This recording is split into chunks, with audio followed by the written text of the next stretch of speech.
This is The Stinky Cheeseman and Other Fairly Stupid Tales, which is one of the Caldecott Award winners.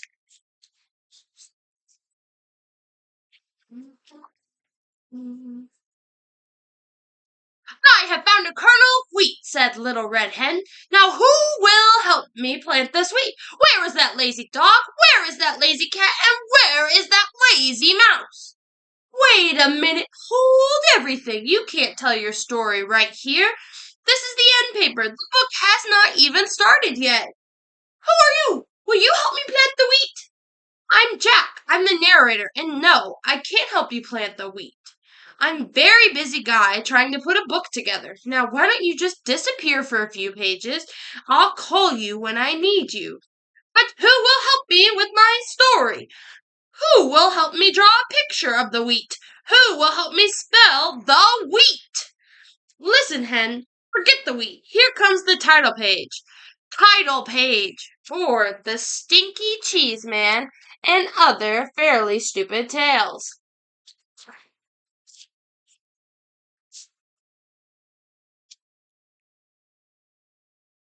This book is dedicated to our close personal special friend, your name here, JS and LS. I know, this page is upside down. I meant to do that. Whoever looks at that dedication step anyways. If you really want to read it, you can always stand on your head. A long time ago, people used to tell magical stories of wonder and enchantment. Those stories were called fairy tales. Those stories are not in this book. The stories in this book are almost fairy tales, but not quite. The stories in this book are fairly stupid tales. I mean, what else would you call a story like Goldilocks and the Three Elephants? The girl's walking through the woods, smells peanut porridge cooking. She decides to break into the elephant's house, eat the porridge, sit in the chairs, and sleep in the bed. But when she gets in the house, she can't climb up on baby elephant's chair because it's too big. She can't climb up on mama elephant's chair because it's much too big. And she can't climb up on Papa Elephant's chair because it's much, much too big. She goes home. The end. And if you don't think that's fairly stupid, you should read Little Red Running Shorts or maybe The Stinky Cheeseman. In fact, you should definitely go read the stories now because the rest of this introduction just kind of goes on and doesn't really say anything. I stuck it on to the end here so it would fill up the page and make it look like I really knew what I was talking about. So stop now. I mean it. Quit reading. Turn the page. If you read this last sentence, it won't tell you anything. Jack. Up the hill. Fairy Tale Forest, 1992. Surgeon General's warning. It has been determined that these tales are fairly stupid and probably dangerous to your health. Chicken Lickin'. Once upon a time, Chicken Licken was standing around when a piece of something fell on her head. She wasn't the brightest thing on two legs, so she started running around in circles clucking, "The sky is falling! The sky is falling! We must tell the president!" Chicken Licken ran to her friend Ducky Lucky and clucked, "Ducky Lucky! Ducky Lucky! The sky is falling! The sky is falling! We must tell the president!" "Let's go!" quacked Ducky Lucky. Chicken Licken and Ducky Lucky ran to their friend Goosey Lucy and yelled, "Goosey Lucy! Goosey Lucy! The sky is falling! The sky is falling! We must tell the president!" "Let's go!" honked Goosey Lucy. Chicken Licken, Ducky Lucky, and Goosey Lucy ran to their friend Cocky Locky and yelled, "Cocky Locky! Cocky Locky! The sky is falling! The sky is falling! We must tell the president!" "Let's go!" crowed Cocky Locky. "Now wait a minute! Wait a minute!" cried Jack the narrator. "I forgot the table of contents! I forgot the table of contents! Hey, you're not in this story," said Chicken Licken. "I know," said Jack the narrator, "but I came to warn you. The table of contents is—" "The sky is falling! The sky is falling!" clucked Chicken Licken. "We must tell the president!" So Chicken Licken, Ducky Lucky, Goosey Lucy, and Cocky Locky ignored Jack the narrator and ran off to catch a plane to Washington. Just outside the airport, they met Foxy Loxy. "Foxy Loxy! Foxy Loxy! The sky is falling! The sky is falling! We must tell the president!" yelled Chicken Licken, Ducky Lucky, Goosey Lucy, and Cocky Locky. Well, come with me, said Foxy Loxy. I know a shortcut to the airport. Foxy Loxy led Chicken Licken, Ducky Lucky, Goosey Lucy, and Cocky Locky to his cave. He didn't eat them because Chicken Licken was almost right. The sky wasn't falling. The table of contents was. It fell and squashed everybody. The end. Table of contents. Chicken Licken, the princess and the bowling ball, the really ugly duckling, the other frog prince, Little Red Running Shorts, Jack's bean problem, Cinderrumpelstiltskin, the tortoise and the hare, and the Stinky Cheese Man. The princess and the bowling ball. Once upon a time, there was a prince, and this prince's dad and mom, the king and queen, somehow got it into their royal heads that no princess would be good enough for their boy unless she could feel a pee through 100 mattresses. So it should come as no surprise that the prince had a very hard time finding a princess.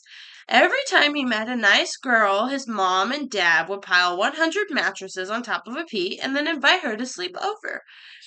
When the princess came down for breakfast, the queen would ask, "How did you sleep, dear?" The princess would politely say, "Fine, thank you," and the king would show her the door. Now this went on for 3 years. And of course nobody ever felt the pee under 100 mattresses. Then one day the prince met the girl of his dreams. He decided he better do something about it. That night, before the princess went to bed, the prince slipped his bowling ball under the 100 mattresses. When the princess came down for breakfast the next morning, the queen asked, "How did you sleep, dear?" "This might sound odd," said the princess, "but I think you need another mattress. I felt like I was sleeping on a lump as big as a bowling ball." The king and queen were satisfied. The prince and princess were married, and everyone lived happily, though maybe not completely honestly, ever after. The end. The really ugly duckling. Once upon a time, there was a mother duck and a father duck who had 7 baby ducklings. 6 of them were regular-looking ducklings. The 7th was a really ugly duckling. Everyone used to say, "What a nice-looking bunch of ducklings," all except that one. Boy, he's really ugly. The really ugly duckling heard these people, but he didn't care. He knew that one day he would probably grow up to be a swan and be bigger and look better than anything in the pond. Well, as it turned out, he was just a really ugly duckling, and he grew up to be just a really ugly duckling.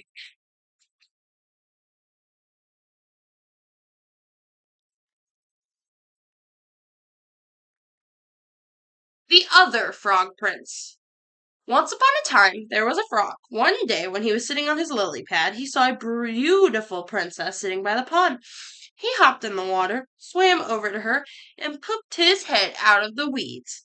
"Pardon me, oh beautiful princess," he said in his most sad and pathetic voice. "I wonder if you could help me."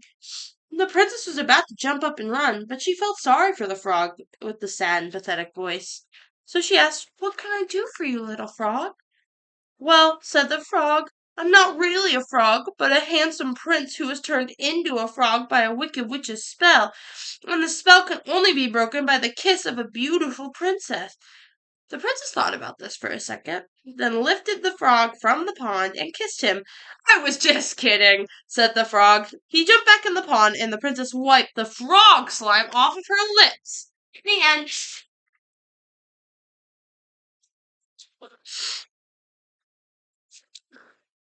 Little Red Running Shorts.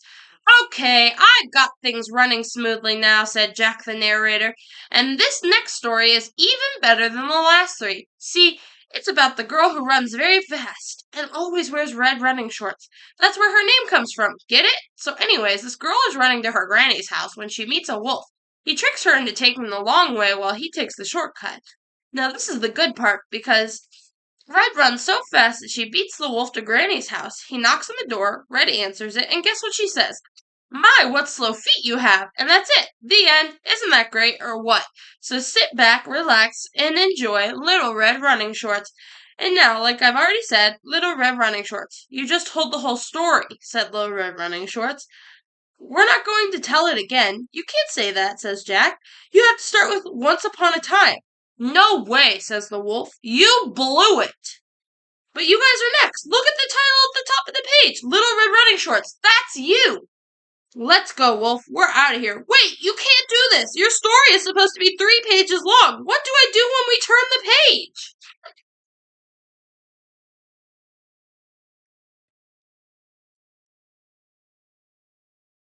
Planted the wheat, I watered the wheat, I harvested the wheat. Now do I get to tell my story? Said Little Red Hen. Say, what's going on here? Why is that page blank? Is that my page? Where's that lazy dog? Where's that lazy cat? Where is that lazy mouse? How do they expect me to tell the whole story by myself?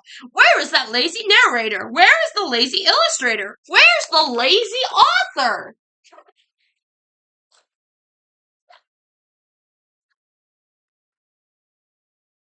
Jack's bean problem. Forget that hen. Now it's time for the best story in the whole book, my story. Because once upon a time, I traded our last cow for 3 magic beans. And hey, Giant, what are you doing down here? You're wrecking my whole story. I don't like that story, said the Giant. You always trick me. That's the best part, said Jack. Fee, fi, fo, fum. I have made my own story. Great rhyme, Giant, and I'm sure your story is just as good. But there's no room for it, so why don't you climb back up your beanstalk? I'll be up in a few to steal your gold and your singing harp. I'll grind you to make my bread. I knew you'd understand. And then there's this little thing that's been bugging me. Could you please stop talking in uppercase letters? It really messes up the page. I will read my story now, said the giant, and he did.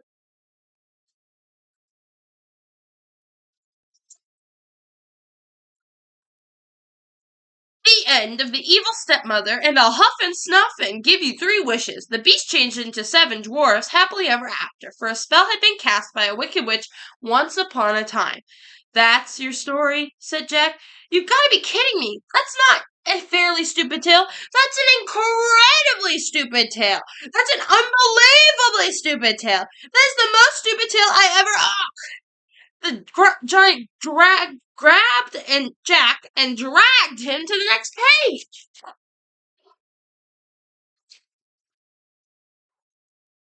Once upon a time, there was a giant. The giant squeezed Jack and said, Tell me a better story, I'll grind your bones to make my bread. And when your story is finished, I'll grind your bones to break my bread. Anyway, ho, ho, ho. The giant laughed an ugly laugh. Jack thought, He'll kill me if I do. He'll kill me if I don't. There's only one way out of this. Jack cleared his throat and began his story. Once upon a time, there was a giant. The giant squeezed Jack and said, Tell me a better story, or I'll grind your bones to make my bread. And when you finish, I will grind your bones to make my bread. Anyway, ho, ho, ho, ho. The giant laughed an ugly laugh. Jack thought, He'll kill me if I do. And so on and so on and so on.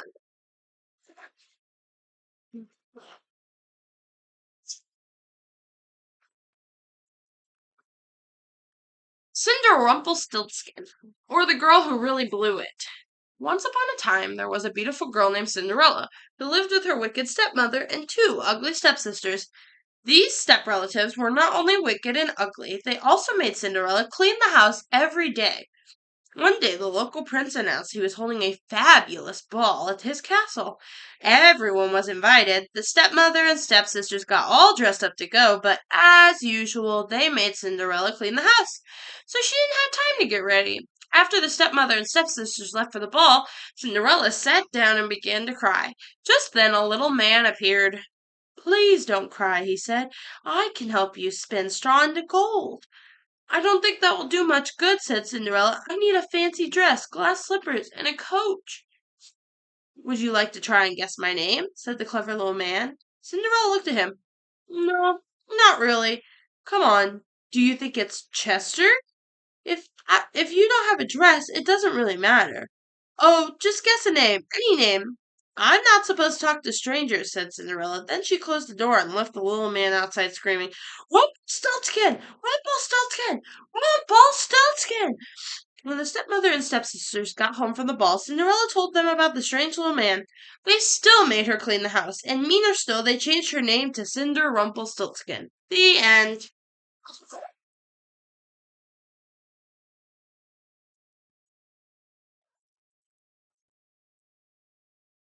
Once upon a time there was a tortoise who was very slow, but very dependable. He would always get where he set out to go. It just took him longer than most people. One day Rabbit saw Tortoise walking slowly but surely down the road and said, "Tortoise, you are so slow. You could probably grow hair faster than you run." "Oh, yeah?" said Tortoise slowly. "Yeah," said Rabbit. So they decided to race. On the day of the big race, the tortoise and the rabbit lined up at the starting line. Alice said, "On your mark, get set, grow!" Tortoise started to run, and Rabbit started growing his hair.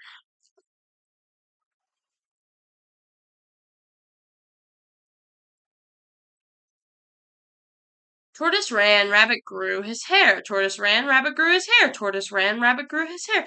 Tortoise ran, Rabbit grew his hair. Rabbit grew his hair. Tortoise ran, Rabbit grew his hair. Tortoise is still running, Rabbit is still growing his hair. Not the end.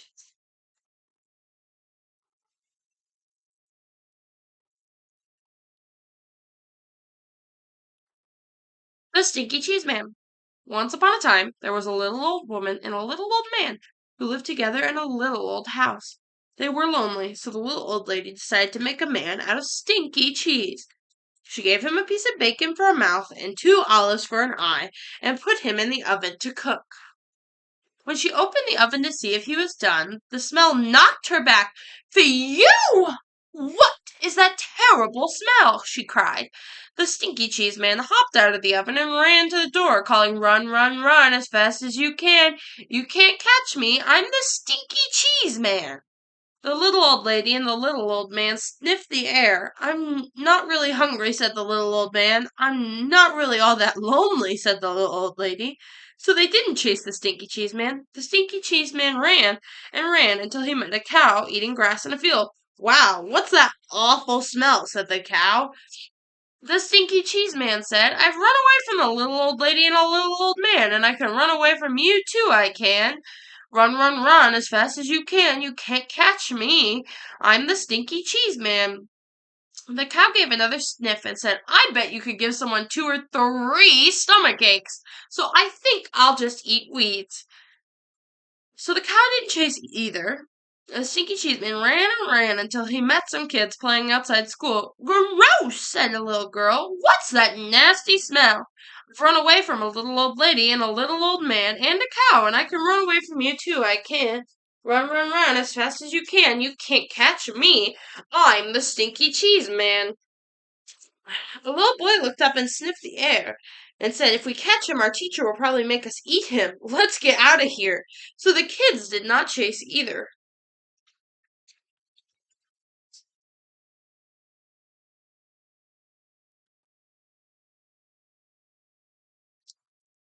By and by, the Stinky Cheese Man came to a river with no bridge. "How will I ever cross the river? It's too big to jump, and if I try to swim across, I'll probably fall apart," said you know who. Just then the sly fox, who shows up in a lot of stories like these, poked his head out of the bushes. "Why not just hop on my back? I'll carry you across, Stinky Cheese Man." "How do I know you won't eat me?" "Trust me," said the fox. So Stinky Cheese Man hopped on the fox's back. The fox swam to the middle of the river and said, "Oh man, what is that funky smell?"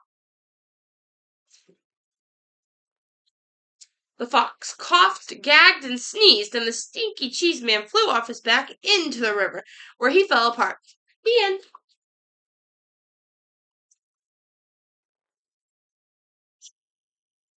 Be very quiet. I moved the end paper up here so the giant would think the book is over. The big lug is finally asleep. Now I can sneak out of here. Just turn the page very quietly, and that will be the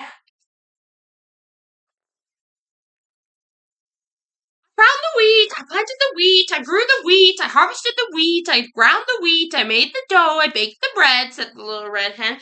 "And did anybody help me? Did anybody say stays for my story? So now," said the little red hen, "who thinks they're going to help me eat the bread?" "Bread," said the giant. "Eat," said the giant.